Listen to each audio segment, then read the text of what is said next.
Lord मेरे प्रियो, आज संध्याकालीन समय में फिर से आप लोगों को स्वागत है मेरे चैनल पर और आप लोगों को एक नया वचन देने के लिए जा रही। चलिए मेरे साथ पढ़िए। रोमियो का पत्र है, अध्याय 9 के पद संख्या 14 में और 15 में आप पढ़ सकते हैं।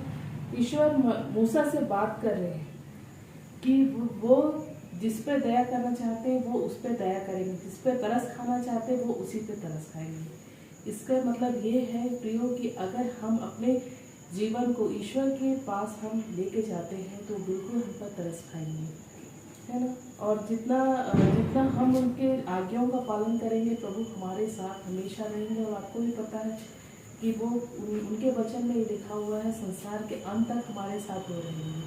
तो जितना भी ज़्यादा अच्छा है कि हम दयावंत बने, दया के साथ लोगों के साथ व्यवहार करेंगे, अपने जीवन में भी ईश्वर की भरपूरी पाएं और लोगों के जीवन में भी ईश्वर को भी लाने का प्रयत्न करें। हर एक आत्मा को बचाने का काम हमारा भी है और ईश्वर के द्वारा यही बताया जा रहा है कि ये वचन को आप पढ़ के आप समझ पाएंगे कि वचन में लिखा हुआ है कि हम पर तरस खाया है परमेश्वर, है ना। आज क्रूसित हुए हमारे वजह से, हमारे पापों के वजह से हुए, तो वो तरस जो है उस चीज़ को समझिए, उनका बलिदान को समझिए, क्योंकि इतना जो प्रिय ईश्वर है हमारे लिए क्रूसिफाई हुआ है प्रियो। तो इतना बड़ा बलिदान आज तक दुनिया में कोई नहीं दिया है, सिर्फ हम पापियों के कारण। हम अपने पापमय आचरण को छोड़ें और प्रभु के सामने नतमस्तक होकर के अपना जीवन यापन करें, और जितना दया हमको उससे मिलेगी वो आप सोच भी नहीं सकते। हर एक कठिनाई परिस्थिति में आपको निकालने का काम ईश्वर करते हैं प्रियो, और आपको निकालेंगे भी, क्योंकि हमारा जो उद्धार करता है वो हमेशा एक जैसा नहीं है ना। वो सदा सदा के हमारे साथ रहता है, वो जीवित खुदा है, उसके साथ कोई दूसरा कोई ईश्वर है ही नहीं। संसार में सबसे बड़ा नाम है ईश्वर।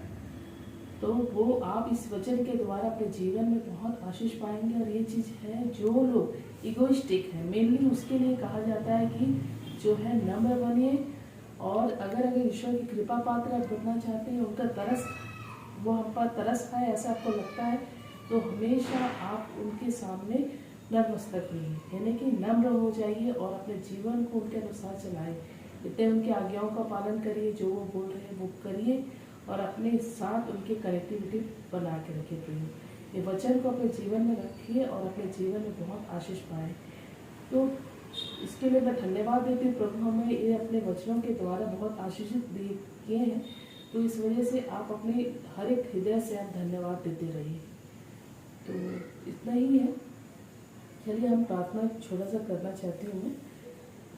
धन्यवाद पिता ईश्वर, आज संध्याकालीन समय में आपने इतना सुंदर समय दिया था, जिस समय में ये प्रियजनों के लिए मैं प्रार्थना करने पाई हूँ परमेश्वर।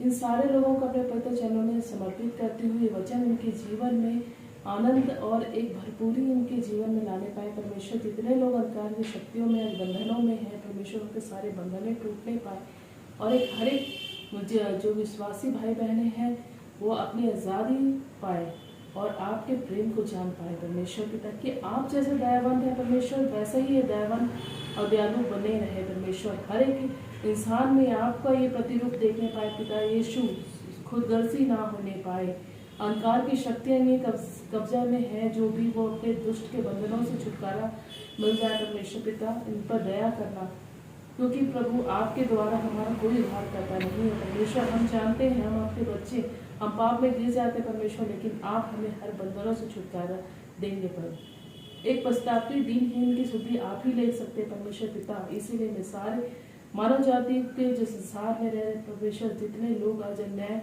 के शिकार, सारे लोगों को अपने पवित्र चरणों में समर्पित है, उनको न्याय दीजिए परमेश्वर पिता, उनको उद्धार दीजिए परमेश्वर। उनकी दुख घड़ी में आप उनके साथ दीजिएगा परमेश्वर पिता, और उनको हर एक चीज़ों में आप संघर्ष करते हुए उनके साथ रहिएगा परमेश्वर पिता। जैसे अपने वचनों में आप पूरे लोगों के साथ में जब आप पूरे बोले कि आप भी जो भी है आप ही करेंगे परमेश्वर पिता, तो मैं भी ये वचन के द्वारा ये सोचती हूँ परमेश्वर पिता, आप ही हम लोग का न्याय करने वाले हैं पिता। इस संसारिक रूपी में दुनिया में जो भी है अन्याय के शिकार बहुत है परमेश्वर, जो बिना गलतियों के कारण सताए जा रहे मेरे पिता यीशु, आप उन पर दया करना, और जितने भी आप पर विश्वास करने वाले हैं परमेश्वर, उनको और भरपूरी से आशीष प्रदान करना पड़े परमेश्वर पिता। आत्मिक जीवन में और उन्नति दीजिएगा परमेश्वर पिता, और सारे लोगों को आप अपने दयावंत हाथ के नीचे संभाल के रखें परमेश्वर पिता। ये दिन भर की जो हमें रोटी आपने दी उसके लिए धन्यवाद पिता परमेश्वर। इस दिन के लिए धन्यवाद, हर एक चीज़ के लिए धन्यवाद पिता परमेश्वर। आपने हमें इस काबिल समझा कि आज एक नया दिन हमें देखने के लिए दिया था, उसके लिए धन्यवाद पिता परमेश्वर। हर एक चीज़ के लिए आपको धन्यवाद, दिल की गहराइयों से धन्यवाद। सारे मानव जातियों को फिर से आपके परिचयों में समर्पित करती और इनके दया की आशा करती पिता परमेश्वर। आपने मेरी प्रार्थना को सुना परमेश्वर पिता, इसके लिए धन्यवाद। और मुझे ये पता है कि आपने मेरी पुकार को सुन के ही अब उससे पहले सारे लोगों के जीवन में आप खुशियाँ दे दिया परमेश्वर पिता। धन्यवाद आपका। Thank you Jesus, praise the Lord.